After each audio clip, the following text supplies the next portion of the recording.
Namaste. Welcome everyone on this International Day of Yoga.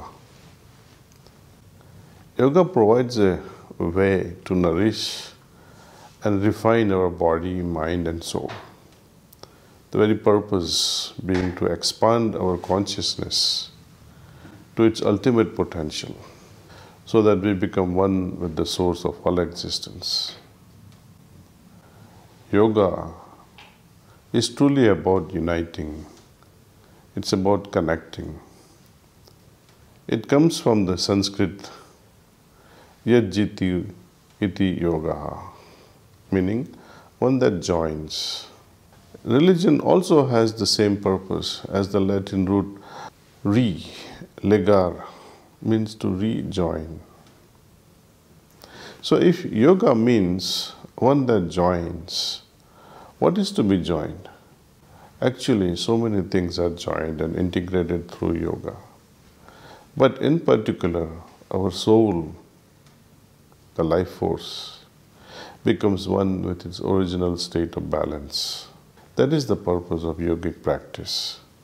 And the soul, in its own wisdom, is carrying that memory of its original homeland, which is absolute balance.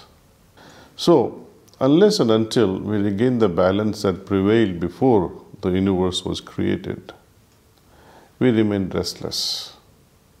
Even the most luxurious life, the heart will still be yearning for something better. It won't be satisfied. Our soul is the carrier of the original memory of perfect balance that prevailed before the creation. Hence, nothing of this world can satisfy us until we attain that state of samadhi. Adi, something that prevailed before the creation came into being. And that can happen through a proper practice. So it is worthwhile to reflect for a minute. Are our efforts actually leading us to the state of yoga? When we practice asanas or pranayama or meditation, what are we doing? Will our daily or weekly practice take us to that state of yoga, of union? Asanas are designed to take care of the physical body and have a purpose, but they are just one very small part of the whole field of yoga, and they cannot refine the subtle bodies or touch the causal body, the soul. So how will we refine the mind? How will we refine intellect? How will we refine our ego? How will we touch the soul? It has to be a combined effort. Ashtanga yoga is a complete package of YAMA, NIYAMA, asana, pranayama, pratyahar, dharana, dhyan, and samadhi. If we pick and choose just one actively because we like it, then it will satisfy only that aspect of Ashtanga yoga. It will not be yoga. It is like going to work and choosing to do only one task you have been given. What will your boss think? Likewise, the whole system breaks down when we focus only on yama or asanas or dhyana. We have to find the balance. But ultimately, the true state of union comes from doing proper meditation or dhyana. And not every type of meditation is equal to, in this regard, and ensure our goal fulfillment. The meditation practice we choose must be able to take us deeper and deeper into various levels of consciousness. Samadhi is the outcome of meditation. There are various stages of samadhi. In fact, At every new juncture in our spiritual journey, from one chakra to another, the state of consciousness we experience will be different. But generally, three types of samadhis are described. The first one is totally unconscious state like stone, where we have no consciousness of the condition given to us during the meditation. It is called pasana tulya, just like stone.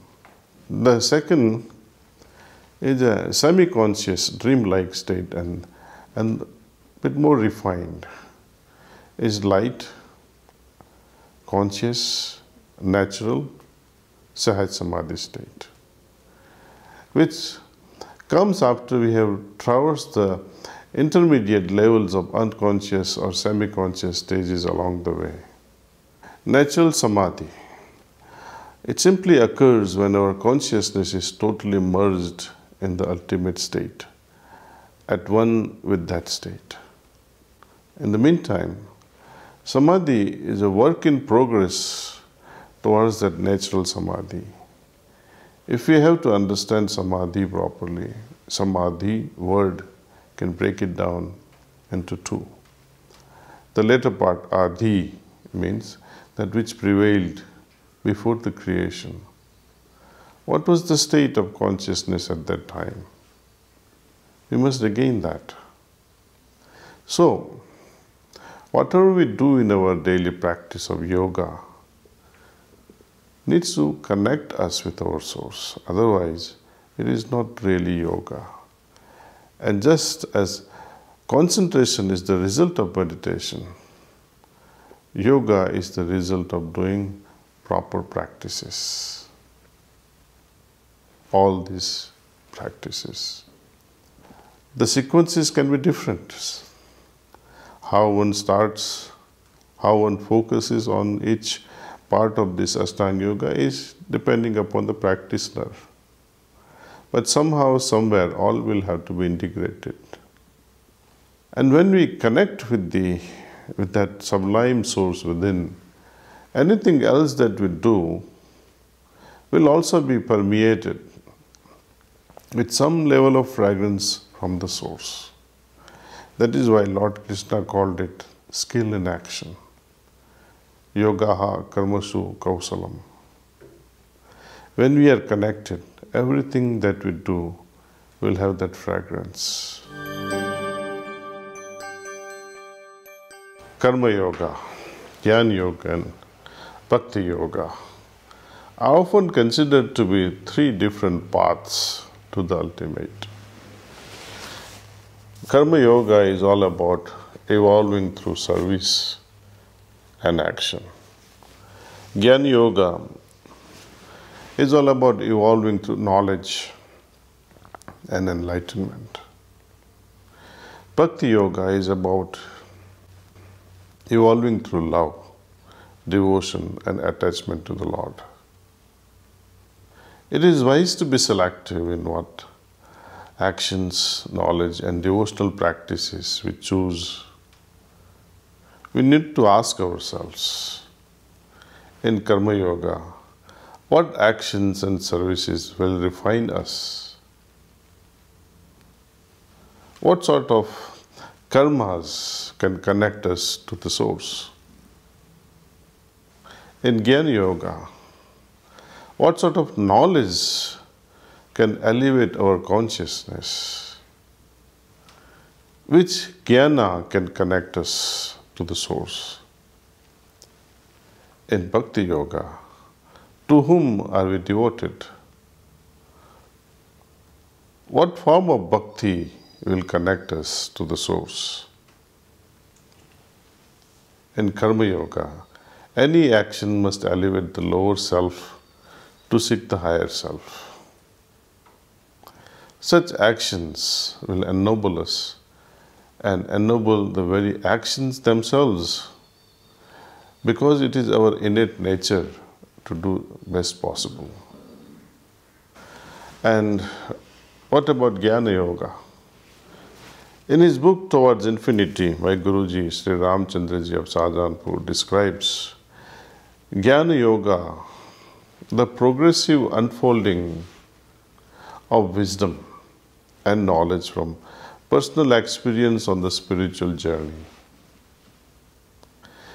He says that jnana, in the real sense, refers to the inner condition of the mind, which develops while passing through different spiritual states at the different knots or the chakras. Jnana is in fact the realization of the conditions prevailing at each chakra. As our inner journey takes us through many chakras, the knowledge gained will continue to expand as we progress on this journey. That is real Jnana Yoga. And what sort of bhakti leads us to that state of yoga? Worship in itself hardly contributes to our success. Love is best expressed through the heart in all facets of our activities.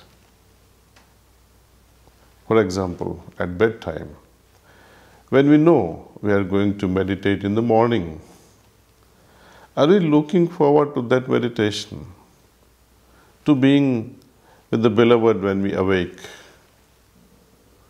Are we restless enough to receive him in our heart? Every bhakta, every devotee must analyze this. How must we prepare our heart to receive the beloved? With such preparations, the heart will automatically yield. It is not just a bedtime activity then. Every moment will yield to such a state. If we create such an attitude in our heart that is so inviting, the Lord will have no choice but to descend and be a part of our existence. A beautiful fragrance will then radiate from us. It becomes automatic. Even if a flower is hidden in the crevices of rocks, the bees will find it. So how can God not know about an anonymous being filled with love? We don't really have to go in search of God in Bhakti Yoga. But wherever you are, be pure, be loving, and He will come looking for you. Now, are these three paths really separate? In fact, karma without jnana is useless. And jnana without bhakti is useless. There must be a beautiful amalgamation of three in our yogic sadhana, yogic practice. If we perform karma in a loving way, knowing well the consequences of our actions, the bhakti will naturally develop. If the essence of bhakti is not there, the jnana yoga will be paralyzed and the karma yoga will also be paralyzed. Likewise, bhakti without action and without knowledge about what you are going to do is also useless. We have to integrate these three and continue on with a lot of faith, which comes out of experience. We need not have faith in the beginning actually. It develops so. As we practice, our experiences will tell us. Yoga, when rightly done, will always guide us in the right direction. In Bhagavad Gita, Arjuna asked Lord Krishna, how should one lead a life? Lord Krishna says, lead a life in divine consciousness. So consciousness is at play here. In the words of Swami Vivekananda, through yoga, we are trying to make use of our available consciousness. In meditation, with yogic transmission, in no time at all, we allow our available consciousness to soar higher into superconsciousness, from where we get inspiration. It is a matter of experience. The superconsciousness is all that is yet to happen, but it tells you ahead of time what to do. It inspires you to do things. When the same available consciousness dives deeper into the ocean of subconsciousness, we receive intuitive wisdom. The subconscious is the source, it's a storehouse of our past experiences. At night time, when we offer prayer with a heart full of love, then the sleep that we enjoy after such a prayer is of a different order, a different nature. Yogis call it as Yoga Nindra. Right from the first day in heartfulness, we are able to experience those two states of superconsciousness and subconsciousness. Rishis have died aspiring for these, meditating for hundreds of years, yet remaining thirsty for it, because they did not know where to receive transmission. My Adi Guru rediscovered this ancient yogic technique and distributed it to all of us actually. They trained us and they passed it on freely. That is our heartfulness tradition. All are welcome to try it and experience it for themselves.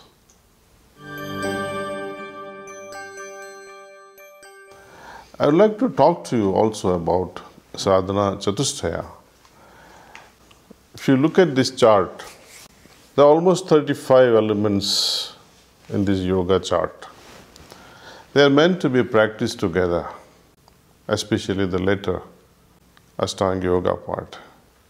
Even though each one contains a vast field of knowledge within itself, the 35 can be summarized within 4 main elements known as the 4 sadhanas or sadhana chatusthaya.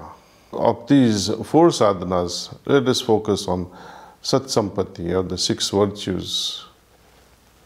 Within the Satsampati, the aspect of Shama, of molding and regulating the mind, is where all the practices of yoga are to be found.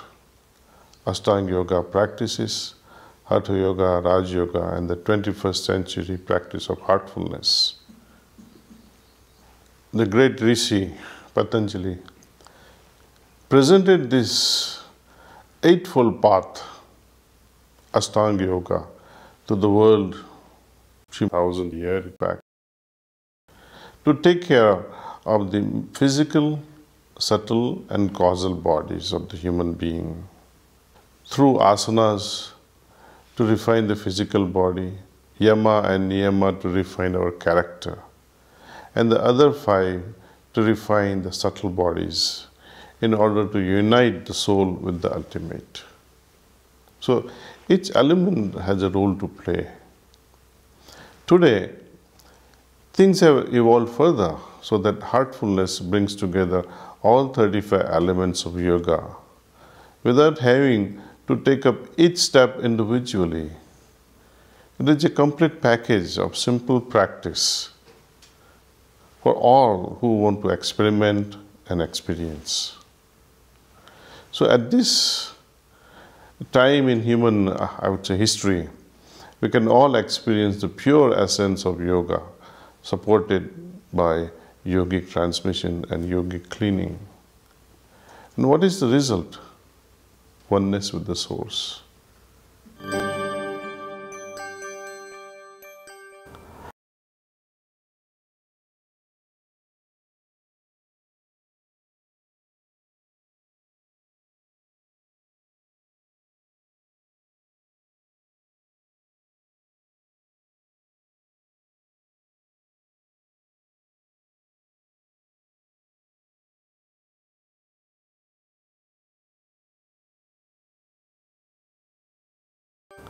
So now, dear friends, let's really begin with this, what we have been waiting for, actual experiment.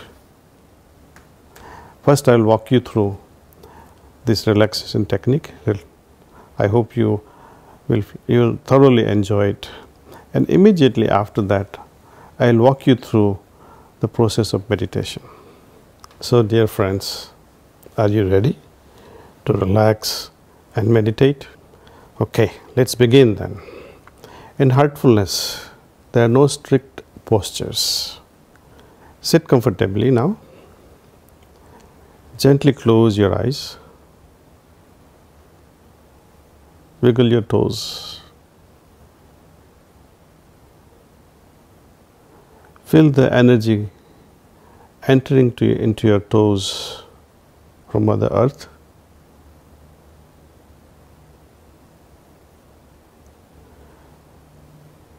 See its relaxing effect.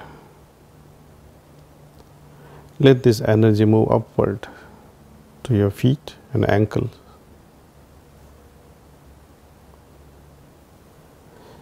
Feel how it rejuvenates and relaxes this part of the body. Let this energy move upward to your lower legs. Feel the detensioning effect of this energy moving upward into your calf muscles.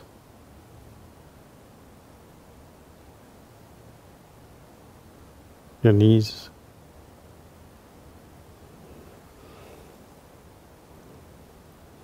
Your upper legs.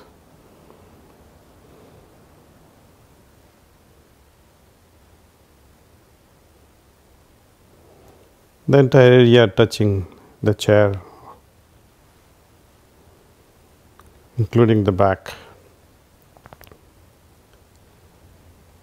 Feel this energy relaxing the entire back.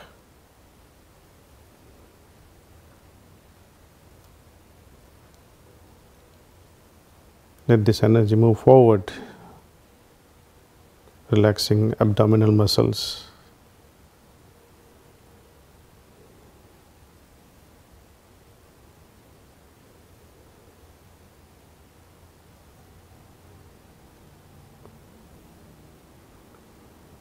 Chest area.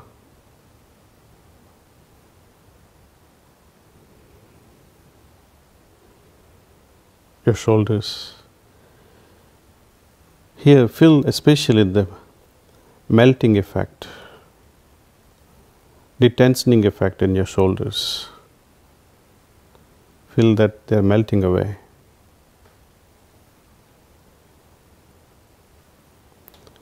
Let this energy move to your arms.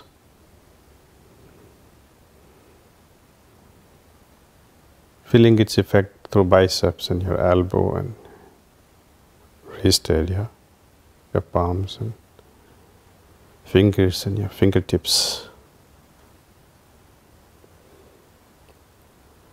Let this energy move and rejuvenate the entire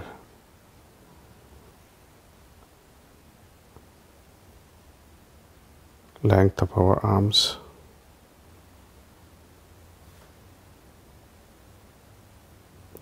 It's okay if this energy can ooze out through our fingertips. Let it.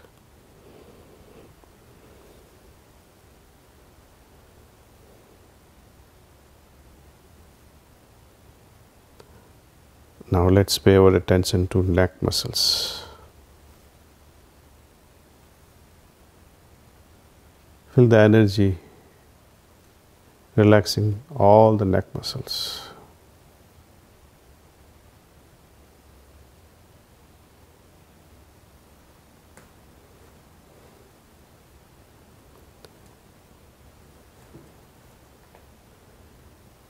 Now let this energy move upward, relaxing all the facial muscles, forehead,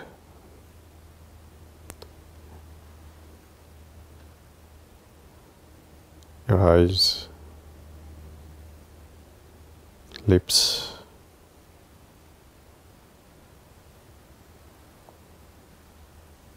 earlobes,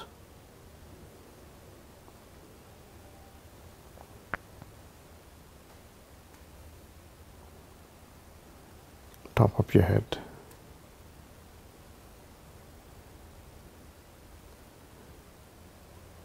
Feel this energy now flowing in a very gentle way from the feet, rising up slowly upward through the steps we just followed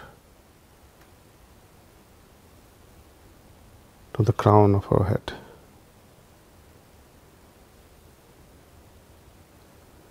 If you feel like revisiting the stressed area of your body, you can pay extra attention now until that part of the body is also fully relaxed.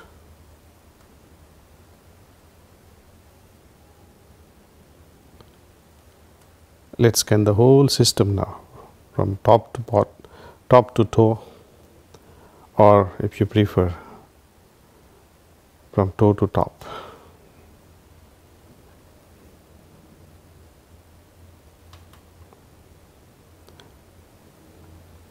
Kindly make a note of this experience in your journal. How you felt. It will take hardly half a minute or so to make note of this in your journal.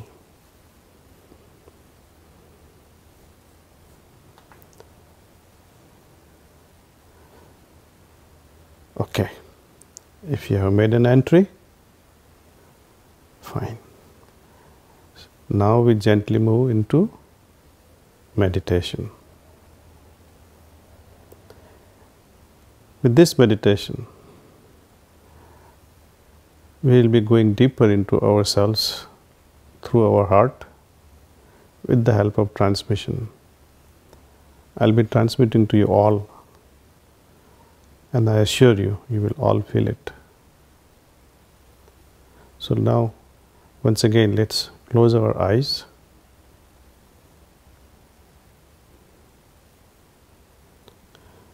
Gently focus on the heart.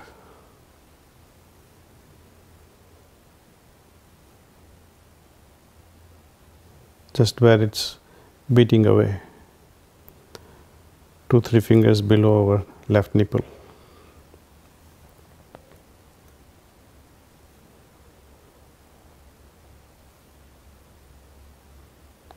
Think that the source of light which is in my heart is pulling my attention inward,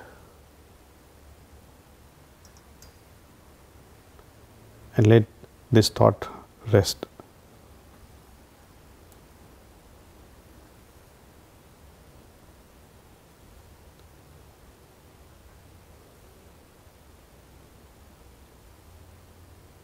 We'll continue with this meditation for, let's say, 20 minutes,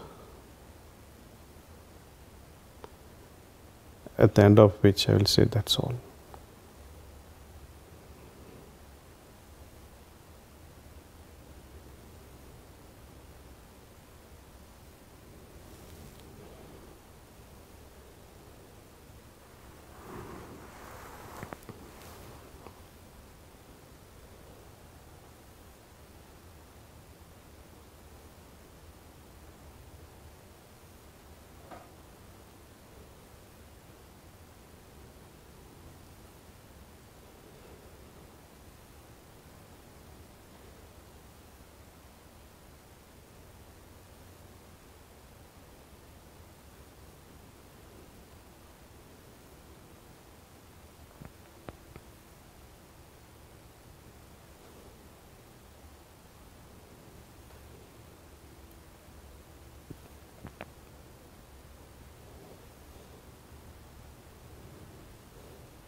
That's all.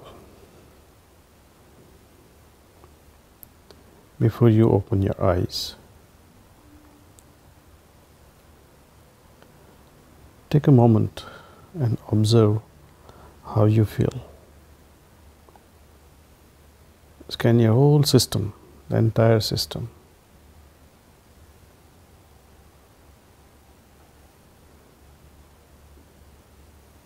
Compare your inner state that was before meditation and what it is now after this meditation.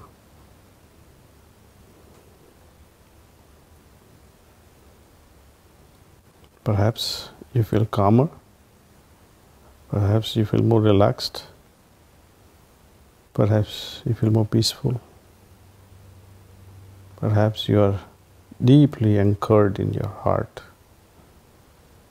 Maybe you had tons of thoughts. It's okay. You had thoughts during meditation, but can you see the difference, how you feel before and after? My guide used to tell me, it really does not matter what goes through during the meditation. What is important is how I feel after the meditation. That's more important. At times, some of us, even after years of practice, feel restless during meditation, but that's okay. It's part of the process. It's a test. We need to overcome that. Our heart, the resources of the heart will prompt us how to dissolve this restlessness. As you gently open your eyes, write down your observations. Where was your attention during meditation? How do you feel now? Any inspirations or any great ideas during meditation?